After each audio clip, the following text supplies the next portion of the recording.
Swish, swish right there, playing on 88.2 Sanyu FM. You've got Katy Perry and Nicki Minaj on that. And of course, it's the hit selector. I am Crystal, and I'd like to welcome my guest right now on Celeb Select.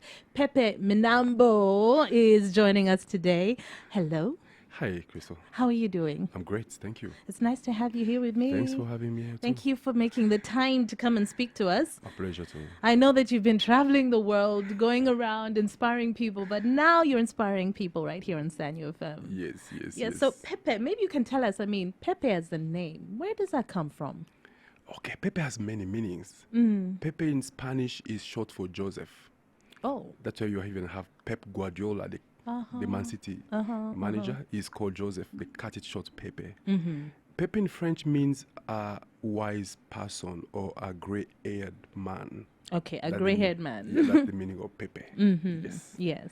And you are originally Congolese? I'm Congolese, from Congo, Kinshasa. Okay. All right, so how did you end up in Kampala, like right now?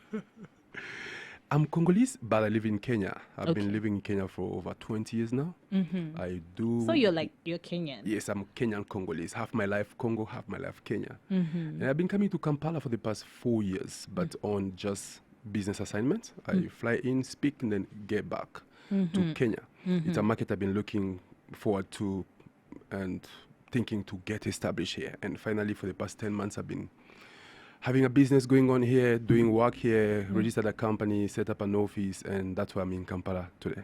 Okay. So one of the things that, at least when I was reading up about you and getting to know you, is that you're number one, an author of, is it 10 books? 10 books. Okay. 10 books, yeah. And then you're also a motivational speaker. Yes, I am. But someone helped you on this journey to get to where you are now. So before we even get to that, we need to know about the little Pepe. Okay, where were you born? Where did you grow up? I was born in Congo, in a town called Mbandaka. I grew up in Kisangani, went to school in Kinshasa. My dad worked for the government, which made it easy for us to travel. He had to be moved every 2 years because he was working for the judiciary. You were not supposed to stay in one city for more than 2 years because they assume you get familiar with all the bad people around you, cannot prosecute them. Oh, okay. That's I would say I'm kind of a third culture person. You don't have many friends that you stay together for long. You have friends for 2 years, you move, 2 years, you move. Did my first degree in Congo, then eventually came to Kenya to pursue my second degree in theology. That's how I landed in Kenya. Okay, so you did your first degree. Business so management. now I get what you're saying. First part of your life was there. Okay. Yes. Were you ever on stage in school? Were you ever the person who'd grab the mic and speak up? No, I'm shy by nature. I won't face people just under any circumstances. Yeah, even right now when I'm speaking to a crowd, I'm looking at the crowd. I'm looking at nobody but at the crowd. Okay. At age 17, I got involved into speaking through the church. Through the church. Yes. By default, I may say. Okay. Yeah. So you were just what? What were you doing in church? They thought I was expressive. I could lead the service. I could make announcements.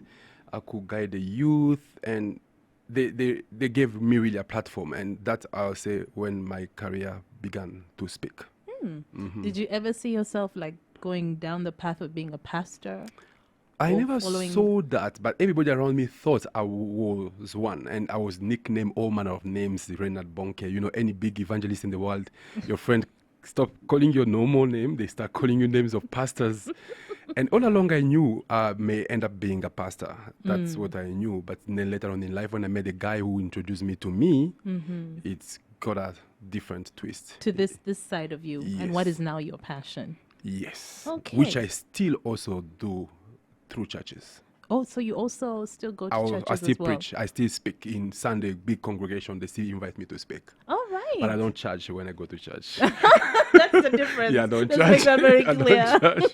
I don't charge. So you said you met someone who set you on this path, Uh-huh. who told you basically that you had a gift. Because Yes. I think that's where it started with that he. So where did he see you? It was an event, a business event, sponsored by the church, but it was for the business community. And the church did not have an MC. They couldn't afford a crystal to come and do the work. And they look around, they say, Pepe, you look like you can do this job. And they say, can you? I say, why not? I was used to that. And the main speaker will speak like for 2 hours. And then me as an MC, your job is to keep the warmth in the room, to keep people entertained. And then you come and repeat what the speaker said in a funny way. Little did I know, the guy was just paying attention to me. For me, it was fun. For him, it was destiny. Okay. Yeah. All right. So this gentleman was what? Was he also Kenyan? Was he? No. His name was Dr. Ken Blue. He's an American. Okay. He happened to be a pastor with the Vineyard Church, a church I was part of. It's an American church with branches all over the world. He lived in San Diego, California, and he had come to Kenya to specifically teach church people and business people on entrepreneurship. Yeah, he was visiting for about a week. That's when everything happened. Okay. So he met you, and then what? He said, "Young man, you have a talent. Why are you not using it?" Exactly that. Okay, what I was doing as an MC is you repeat what the speaker said in a summarized way, in a punch way. At the end of the function, he calls me on the side at the backstage. He said, "Hey, look, tell me about yourself." Then I give the story I've given you here. I'm Congolese, born in Congo, came here, and he said, wait a minute. He said, you know what? You are such a natural communicator. You are sitting on talent, on greatness, on potential. Then he offered, he said, look, if you are okay, when I go back to the States, I can introduce you to this kind of work. Yep. So he just saw something in you, because very few people have that opportunity. They may have, that gift also to be a good communicator, but no one ever sees it and says. I don't know if I call it luck or what. There are people much better than me out there, but they are not maybe lucky to have come across someone who can introduce them to themselves. Because what happens, and I tell people all the time, you can't see the picture when you're in the frame. I was in the frame. It took a third party to appreciate the worth, the potential, the talent that was dormant in me. And to everybody out there, the greatest prayer should be, send my way, God, someone who will introduce me to me, who will see greatness in me. Introduce me to me. To me, yep. Okay. So you said he promised that he would get back in touch with you. Yes, he did promise. And then after that, we had another function. He kept on standing and telling everybody, look at this young man. He's just sleeping on his potential, on his greatness. I would say he pushed me into the deep end. If he had not done that, I don't think I'll be the person I am today. Okay. Yeah. Okay. It takes sometimes someone like that to drag you to where Because you belong. didn't see it in yourself. No, You it didn't believe took me long. In fact, it took me long really to accept this. I'll tell you, it took me long to accept this. So what did he do exactly? How did he help you? Interesting. As we met, and 2 days later, they had to fly out of the country. At the airport, he calls me again on the side and say, you know what? I believe you can do this thing and take it seriously. And he gives me $100 bill. He says, go downtown, print business cards, brand yourself. He said, you're not branded. Call yourself motivational speaker. He said, young man, be confident. Walk into companies, tell them that you can do this thing. When he left, I was wondering, what is he talking about? Because it was foreign to me. It was the first time ever in my life to even hear the word motivational speaker. There are a lot of people who are doing that, but I don't know. Yeah. And he leaves 3 days later. He calls me from San Diego to appreciate, the hospitality. And after the chit chat, he goes like, by the way, are the cards ready? I said, Dr. Kimball, I'll be very honest with you. We are church people, both of us. Okay. We have to tell each other the truth. Yes. I said, I had arrears with the electricity bill. They were almost disconnecting power at home. I had to urgently pay the bill. He told me, I'm sorry, my money was not to pay power bill. My money was to launch you into the business. He said, young man, he speaks like a father. And he changed his tone. He's no longer friendly. He said, get me the cards and get going out there. Wow. That's how it started. Wow. Okay, well, you talked about, the importance of meeting someone who will tell you who you are. Yes. So I'm going to just ask you now for your first request, because I find that's interesting. Yeah. I know who I am. That's your first request. By Sinachia. Why did you pick the song? Oh my God. I played that song for years. when I'm having something happening in my life or expecting for something very big, or it's just a soul uplifting song, and I can play it and rewind it 100 times in a day. Yeah, and it just speaks to me. I know who I am, and that what Ken Blue did to me. He introduced me to me, made me define my own worth, and made me a brand from being a commodity. Yeah. Yes. Okay. So here it is. I know who I am.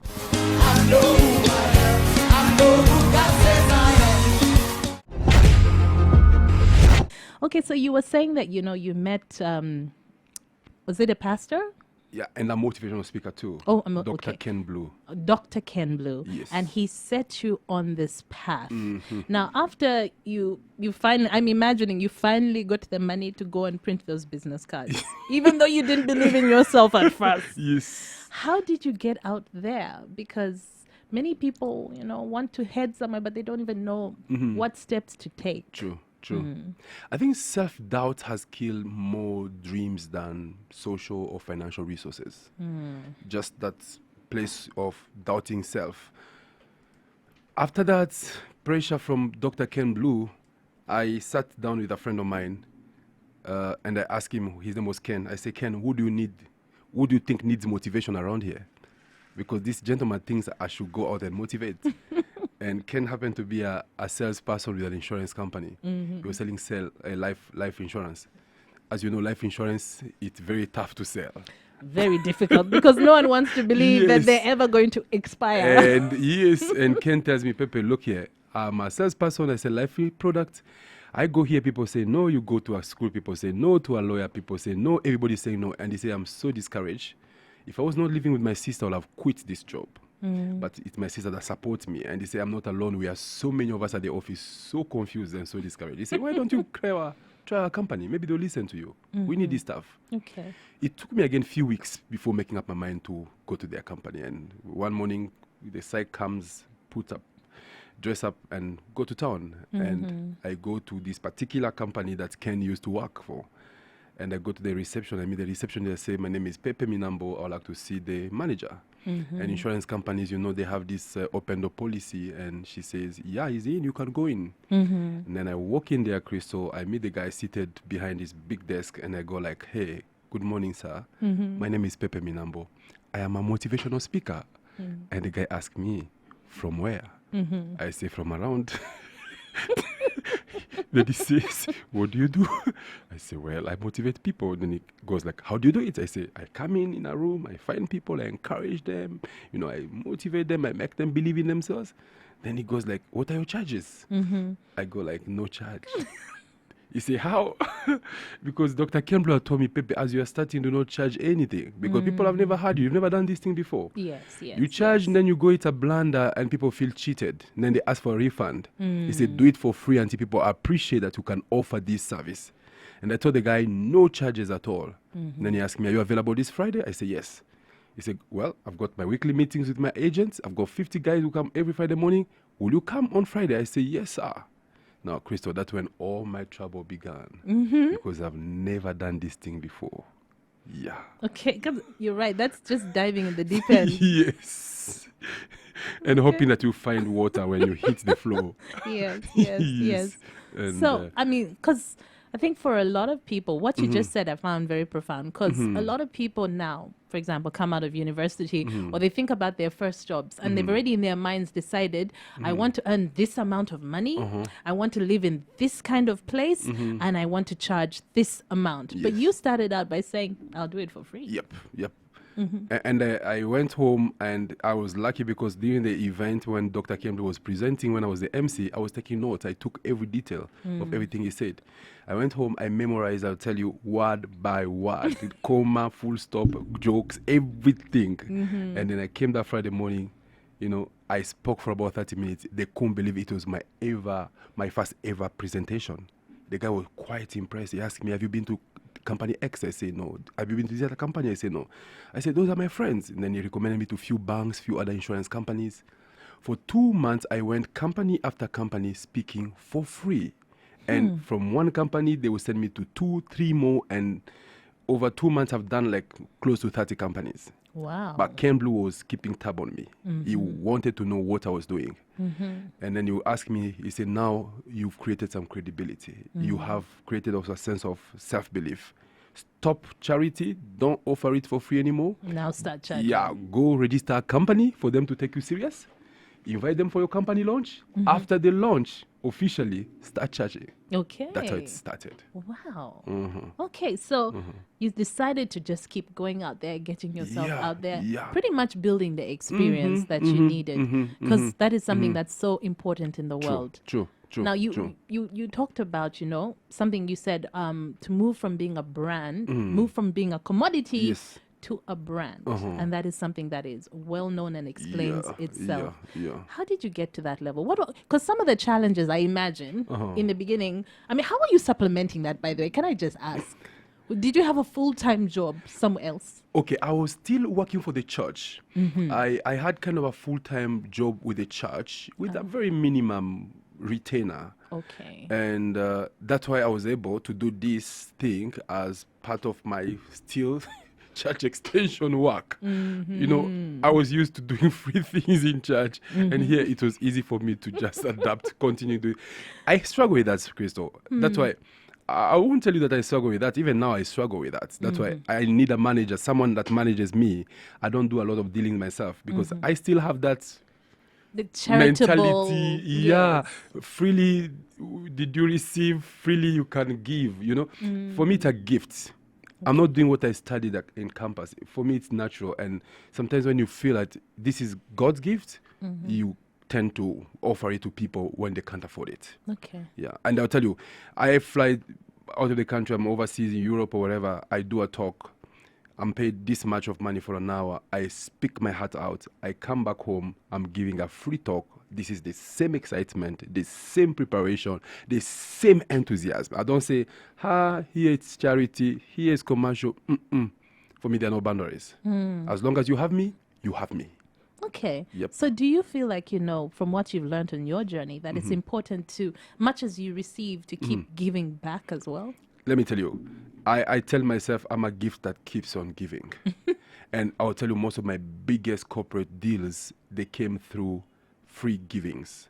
I'll give you just an example. One time I was called by a friend, say, hey, in our church, it's a big church in Nairobi called Don Bosco, a Catholic church. We have about 200 young people that have graduated from like primary school, that adulthood thing that they go, those mentorship thing.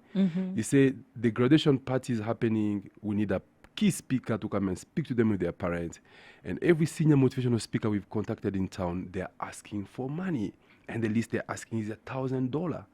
And he said, those are your colleagues, and I know you're in the same range. Would you come and speak for us for free? I told him, Dr. Ngare, maybe you don't know my policies. I don't charge churches. I charge businesses, but no charges. How come? Okay, so I came that morning, found these 200 kids with their parents, and spoke my heart out. I was dashing somewhere else. I was running out of the place. I saw a lady running after me, and she calls me and stops me. She gives me a card. She said, please call me tomorrow because I want you. I need you. My people need you. To look at the card, she was a very senior manager at Safaricom. Wow. Now, I've never even bidded for Safaricom. Getting to become a supplier there, it is very complicated. You have these international trainers, they want to train Safaricom. I call her in the morning, she calls me in the office, introduced me to her boss. In about a week or so, they were going to train an entire division, the retail, 1,000 staff. Crystal, I was given the contract without an interview. Wow. That is powerful. Yep. That is powerful. Okay, so I'm going to ask you now for your second song, and then we're coming back to that. This is Wake Me Up by Avicii. Yes. Why this one?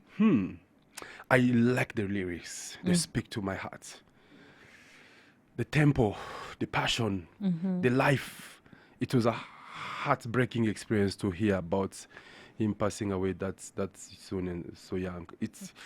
Those are things that you say, this guy's singing my song without reading my lyrics. He's speaking me. Everything in that song, that's my story. That's me. Okay. Yep. All right, here it is. Wake Me Up. Guided by a beating heart. I can't tell where. Now, one of the things that is also very much a part of you is the fact that you have become a writer and you're an author of 10 books. Yes. Did you ever see yourself being a writer when you were much younger? Not at all. But what I remember, I used to keep journals. Okay. Whenever I came across a fascinating quote, I wrote it down. And I wrote stuff, and then I packed them. It never occurred to me that one day they would be published and stuff like that. I became an author, a published author by default. Yeah. A lot of things happens in my life by default. They say This story of yours. It's like there was a bright light shining on you the whole telling time. you, I'm on a default mode all the time. As electing people, we are all brands. We are either brand by design or by default. Me, it's by default most of the time. I was in this forum, Crystal, about 300 people in the room, and I was speaking, doing my thing and speaking my heart out.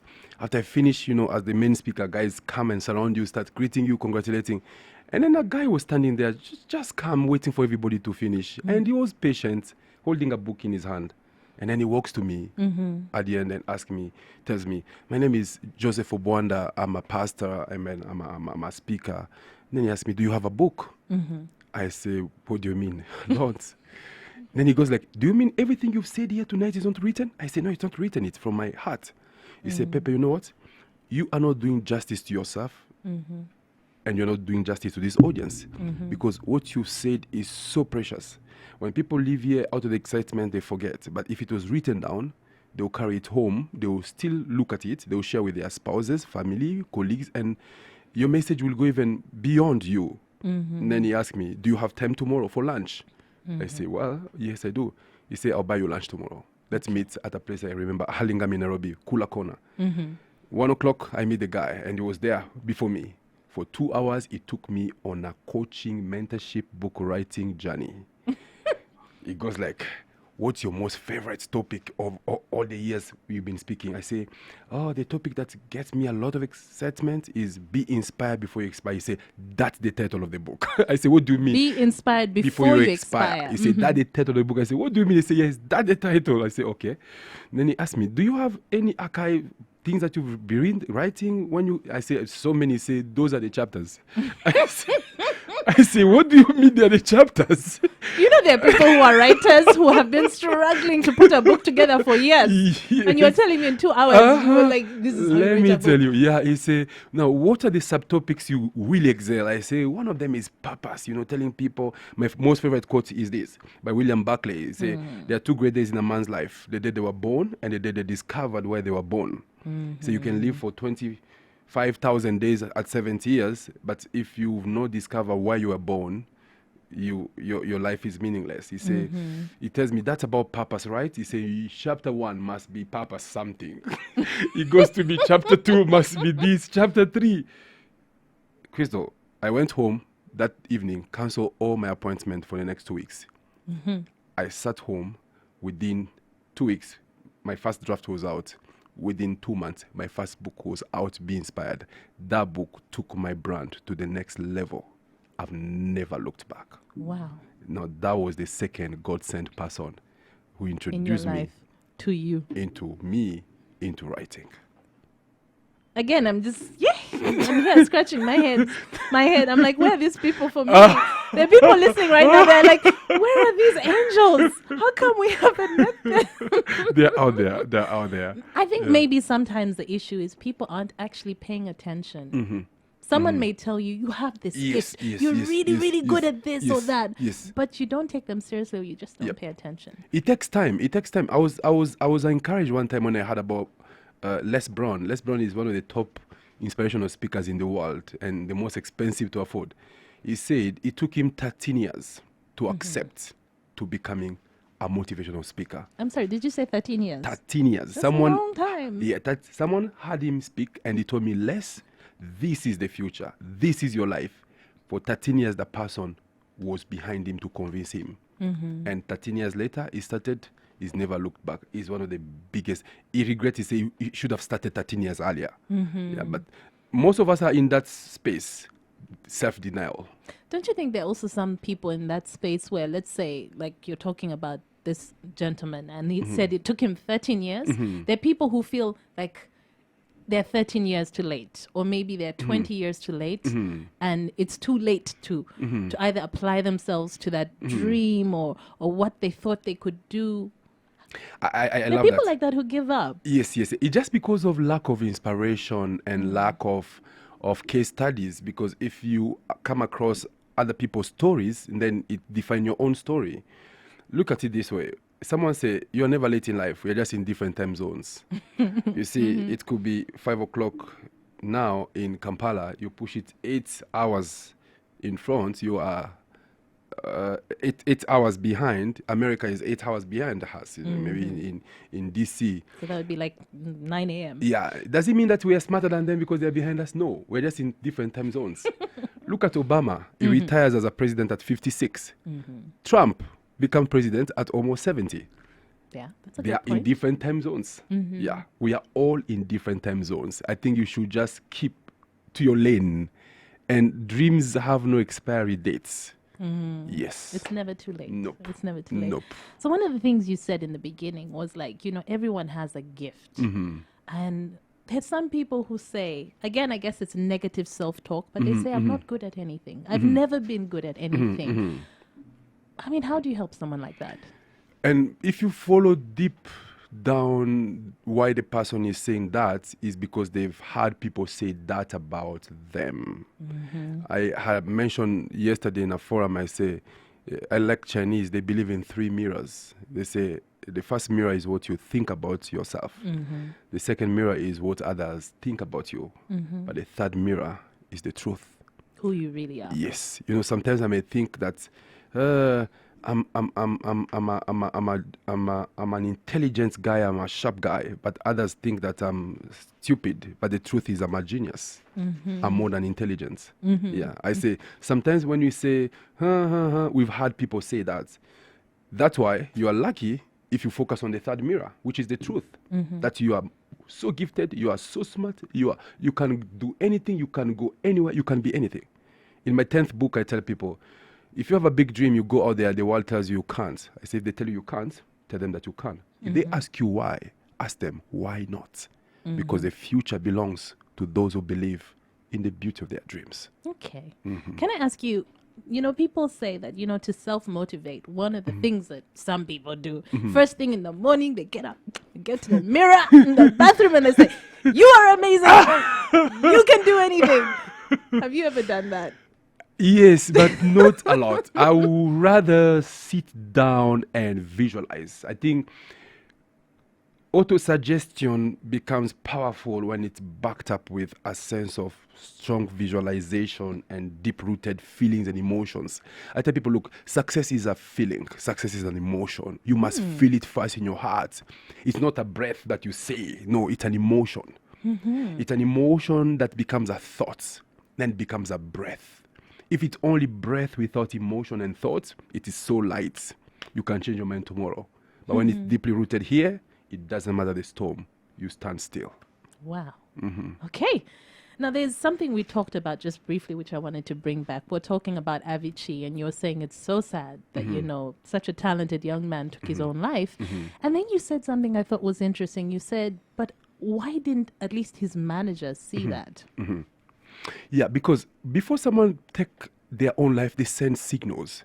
And to the case of Avicii, it was very obvious because I love Wake Me Up so much that I kept on looking at the story and whatever. This young man has been telling the whole world, hey, spare me. Help me here. I'm on the edge. I'll fall off. But nobody wanted to listen. I think I'll blame the managers. What they look at him as a commercial project. They didn't look at him as an emotional person, a social person, a person that could be struggling with his inner personal struggles. Yeah. There's a thing called the law of the inner circle. Your ability to grow as a person is highly related to the people closest to you. Okay. And you are the average of the 5 closest people around your life. Yes. And for celebrities, I think your survival or your decay depends on the inner circle. Who is in your inner circle? Wow. Yeah. Avicii never traveled alone in Oman. He had people around him.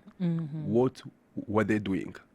Which role were they playing in his life? Were they joyriders Or the people that could sit with him and have a red table conversation, blooded, reality as it is, brutal facts. I don't think he had that.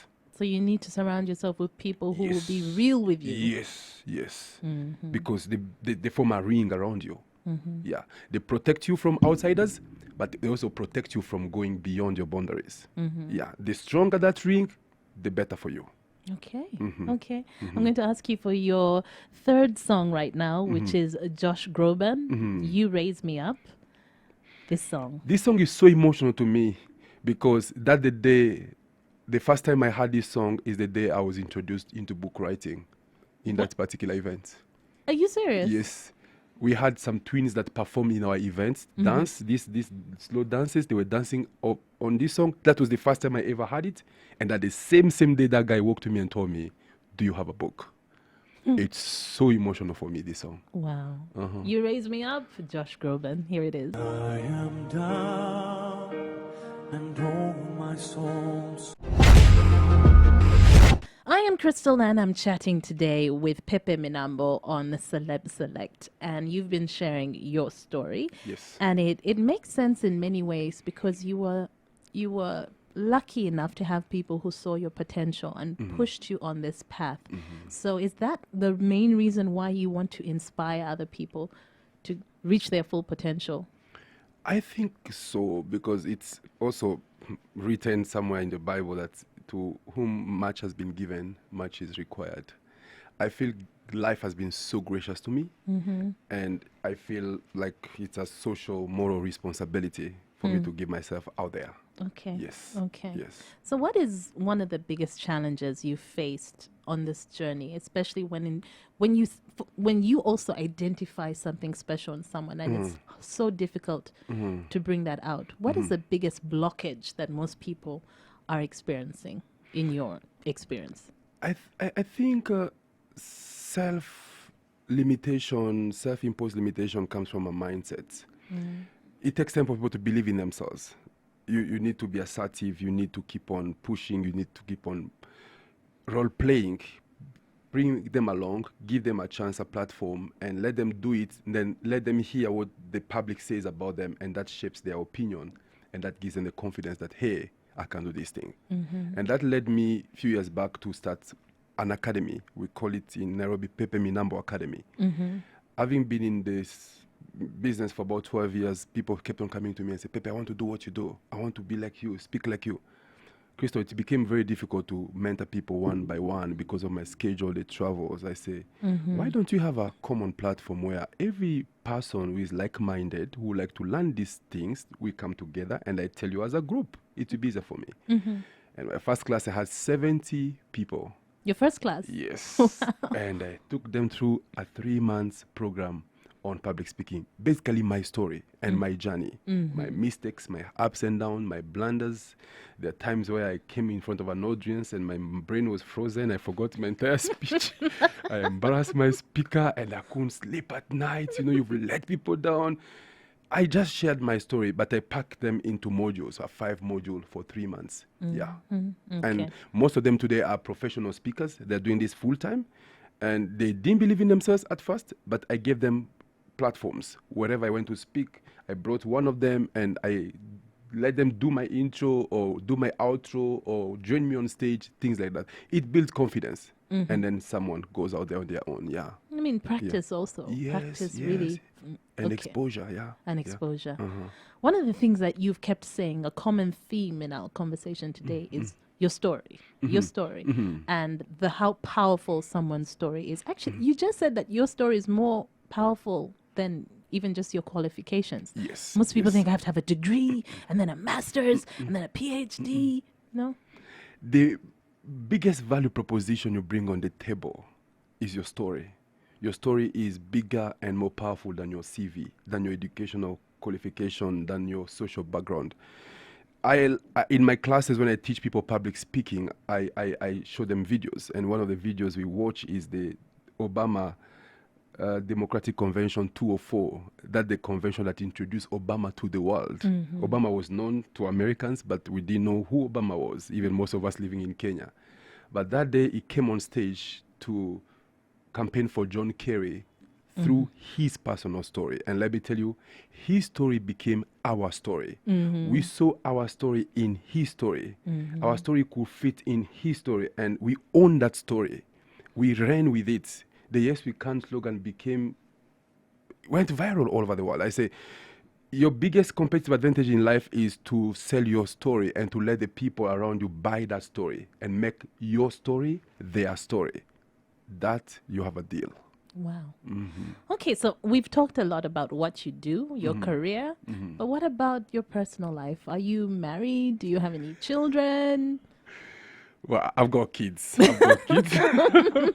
Okay. I've got kids. I'll be honest with you. You know, I got so exposed pretty early in life. You know, when you get lucky in life and the people around you, as I said, the law of the inner circle. I was lucky also to have people who cared so much about me, and their biggest worry was, look, there are three things that bring people down, people like you down. You know, the three G's: the girls, the gold, and the glory. The girls, the gold, and the glory. Yeah, if you don't manage the three G's, good.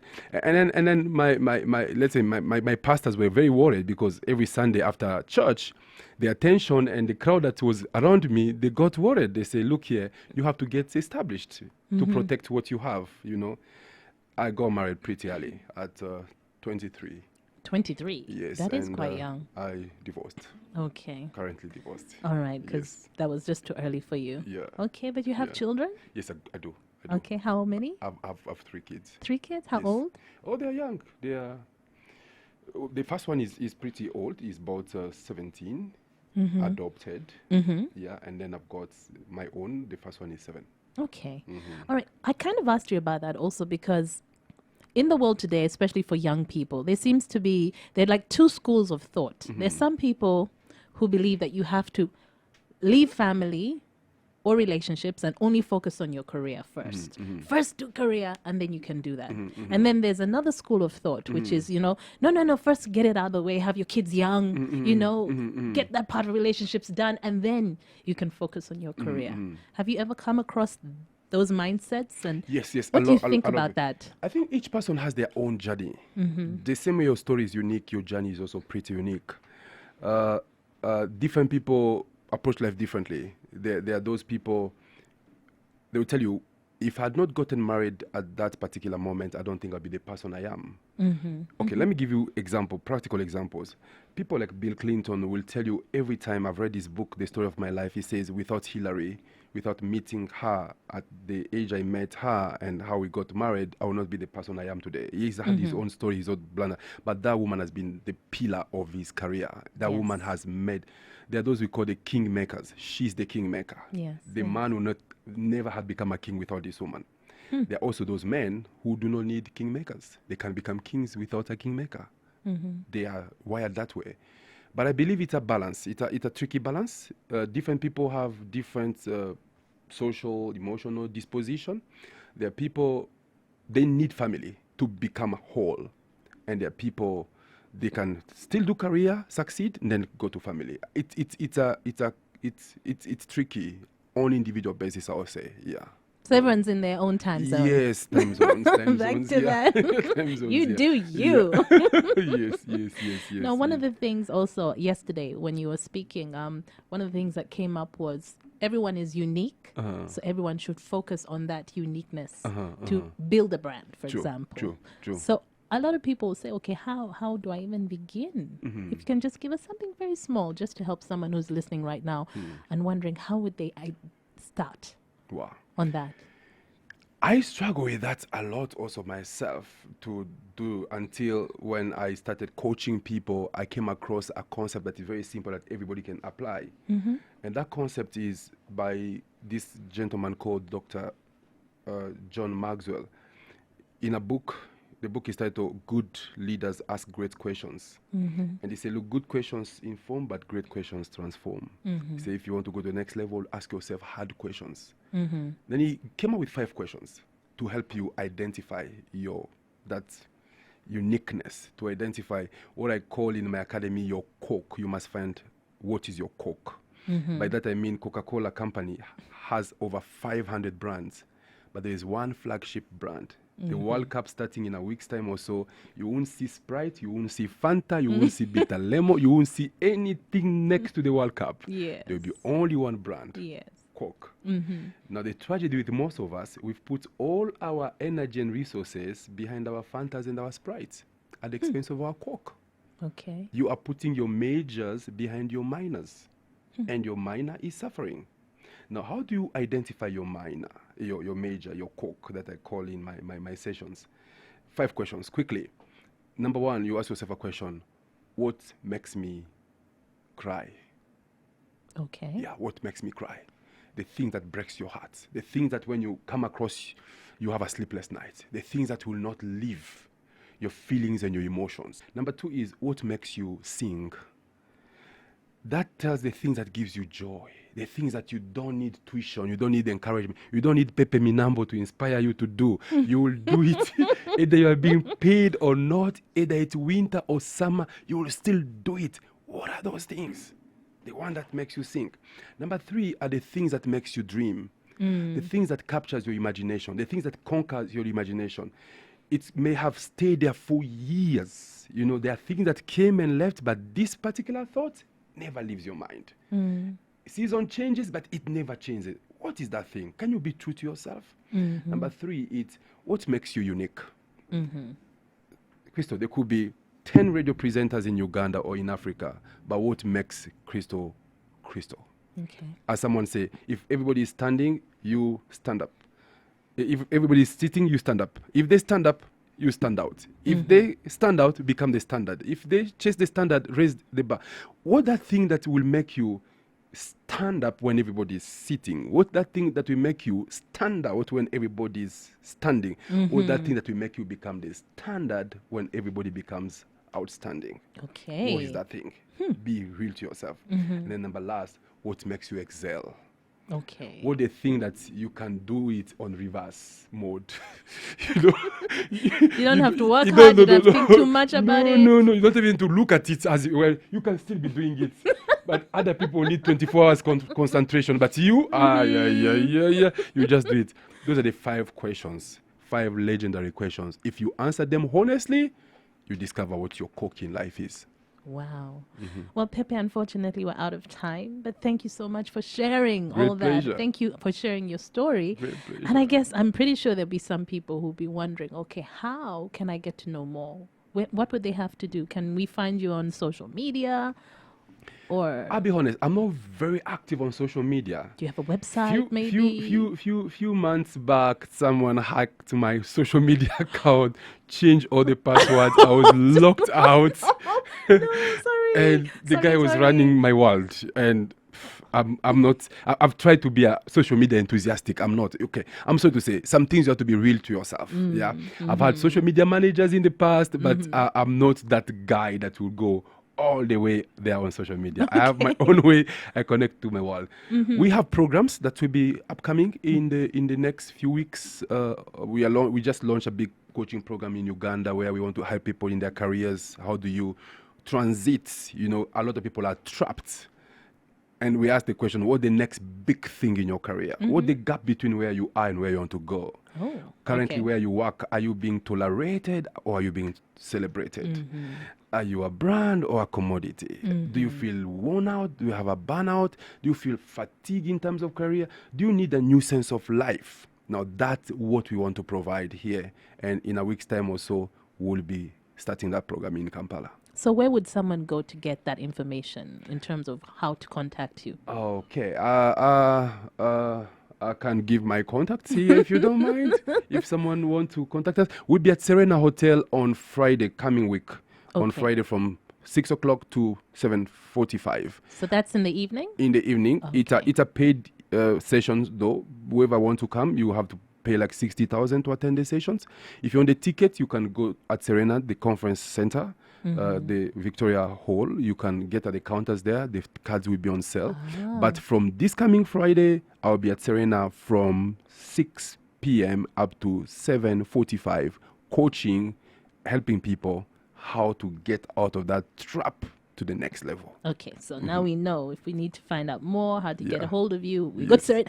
Yes, yes, Okay. yes, yes. All right. Well, thank you so much for coming on the show. Pleasure hosting you. Thank you, thank you. Your thank you. last song, you said, is one that is very special to you. Yes. Storm is Over, R. Kelly.